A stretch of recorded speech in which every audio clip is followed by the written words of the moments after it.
Hey everyone, it's James from James's Hobby Zone / Agents of Shield New England. Okay, so today's video is going to be the finished review of the Revell Spitfire Mark II. Now this was a kit that you could pick up at like Hobby Lobby for like 10-15 bucks.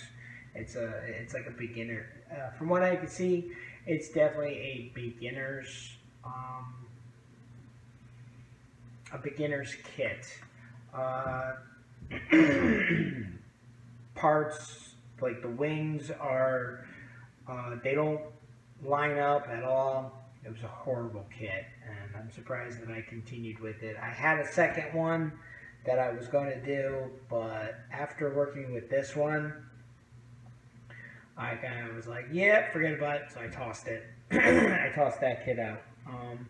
I couldn't, I definitely was not going to be able to put as much time as I had to put in for this one into the second one, knowing that I was going to be dealing with a lot of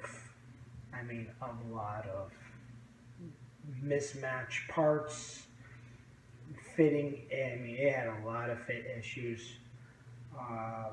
And the canopy itself doesn't even match up. I had to do some filling in spots where it's like that should have been where the glass was.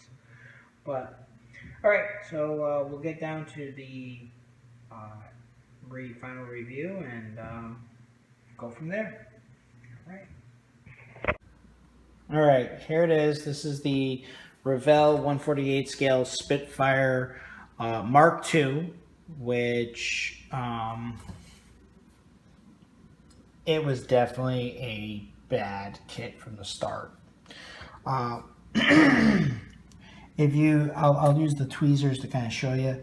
Right about here, this has, at first I started to use some filler.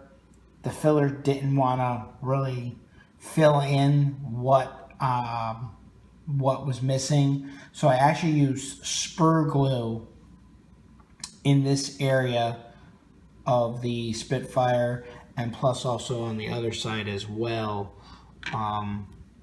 It's just, there was such a huge gap that ran across. If you actually look really carefully, you can see there are still a little bit right there where you can see that was the sprue glue that I put in.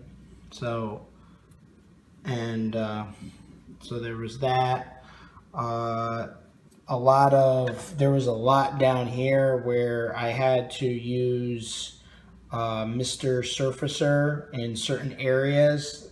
Like right about there, you can kind of see a little bit. Yes, I know that it's shiny, a little bit of shiny at the bottom. Unfortunately, I ran out of flat, so I have to go grab some more flat before I get ready to move, because I will be moving again. So I'm moving to Wesley Chapel, Florida, and I start my new job at Lakeland, Florida, at the Lakeland airport, for a company called Shelter Air. So I've tried to get a lot of the kits that I've already started, like that one. That's the Dragon half track. So that'll be, hopefully soon I'll be doing a final review on that one. So overall, a lot of fit issues with this one. Not a lot of detail. Not a lot of detail with the kit. But what I end up doing here is on the exhaust, I painted in a overall armor brown, and then I used MIG's rust, so to kind of put a little bit of rust on there.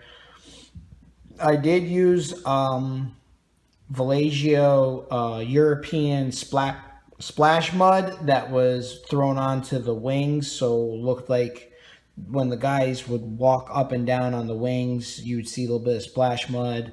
I added in the soot marks from the machine guns really wasn't that much chipping I did because the kit kind of already offered the chipping with like paint not really sticking in certain spots.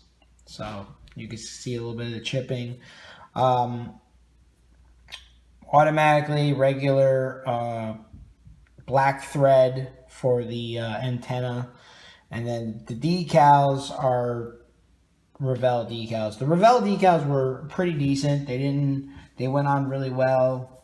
They sit really well on there.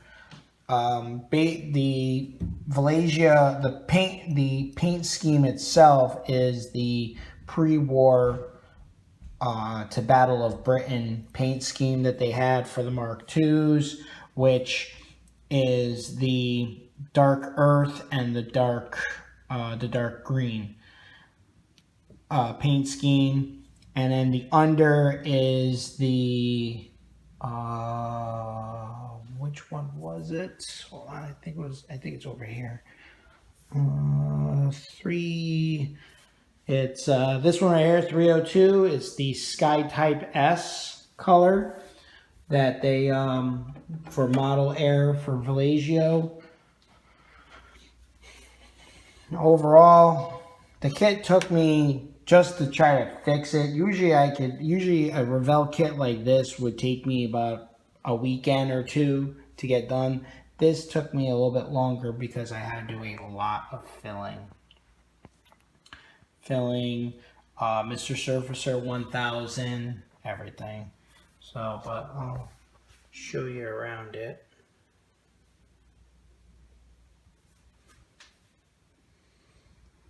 Actually, I'll show you how the canopy doesn't sit right. If you look really carefully, see the gap that's right here. And then when you look on this side, there's a very tiny gap right there. And then it right here. So, and then if you come over here, you can see, oh, where's my pointer? There it is. You can see right about here, that right there, that deep, like, almost looks like it's part of the canopy. That is not, that's actually filler right there that I had to put in to help to kind of fill in the large gap. So yeah, this aircraft, this kit alone is definitely for someone who just wants to slap it together, don't put any paint on it, and blow it up, basically.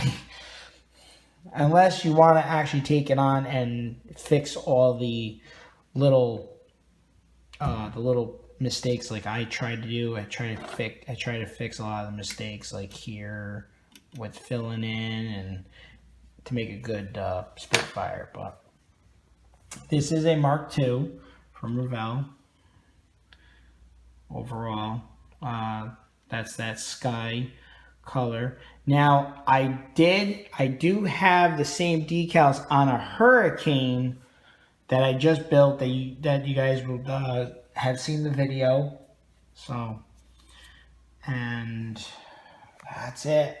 Overall, I'd say if you're just getting into it and you just want to slap it together, it's about a weekend project. If you are the type of person that doesn't like gaps and everything, I would steer away from this kit. If you're the type of person that wants to actually get into this kit, fix it, make it look nice and everything, then I would go for this kit. It was an overall easy put together, but also a lot of work. So, all right, let's, after a few more photos or video of this.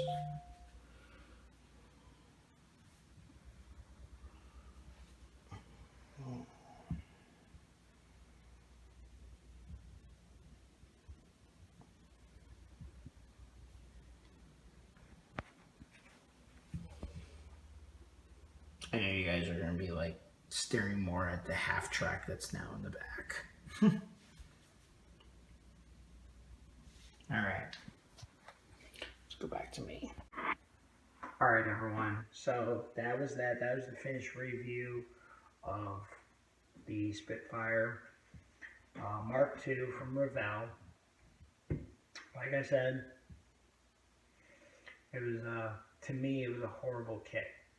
It shows that all it really was the whoever did the molding, that either the molding is just really super worn out and they haven't redone a molding for it,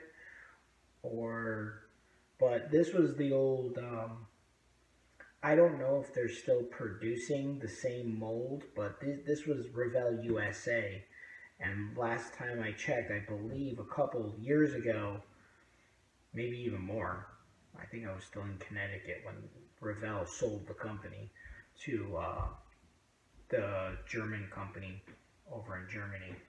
So I'm thinking anything that you see that says Revell USA on it is leftovers from when they were in, what was it, Illinois, I think? I believe it was Illinois that they were in there.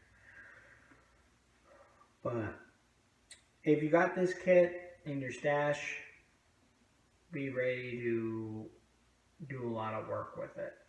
If you want to put time into it, be ready. I would say probably this kit alone, putting it together, was probably about a weekend. Not even, yeah, I'd say about a weekend, because I had to make a lot of the glue dry, a lot of the paint that for the cockpit to dry and stuff. But overall, it's all airbrushed, not hand painted at all. Yeah, then after that, gluing it, and then looking at all the mistakes and fixing this and sanding that and Mr. Surfacer this, and yeah, it was a lot of work. It definitely was a lot of work, and yeah, I would definitely, I would say slap it together and blow it up. That's usually what a lot of people do, but it was, to me, it was frustrating, but it was fun. I liked it. I enjoyed it. I enjoyed the kit. Did I fully like the kit? No. Would I go buy the kit again? No. I definitely would not go buy the kit again. I think one Mark II is enough, unless I go with a different company. We'll see. I really like the Airfix Spitfire Mark I. That was a really good kit. When I put it together, I just wish I never sold it. But yes, next couple of weeks or so, I probably won't be posting anything because I am moving, and where I'm moving to, I don't know when I'll be able to establish all my modeling stuff. So I'm trying to get as many kits that I have started finished. Obviously, you've seen in the background, you've seen the Dragon half track, the 250 in the background. So that one should be done hopefully sometime this week. I just got to get some flat paint, flat coat, so I can flat it up, and then I'll be able to put all the weathering on it. And then hopefully that'll be the time where I'll also try to do an update for the A10. Right now I'm having a very hard time trying to find a certain paint, so I'm going to try to see if I can match it with a different number.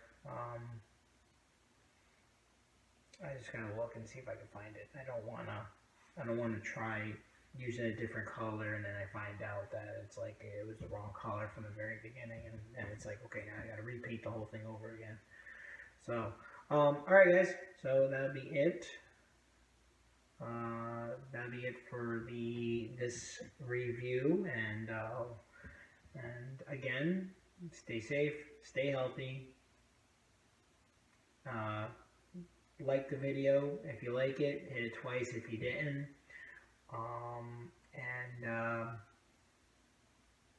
Thank you again for supporting my channel. There should be a video before this one of the thank you for all the 100 subscribers. And my Instagram will be in the description.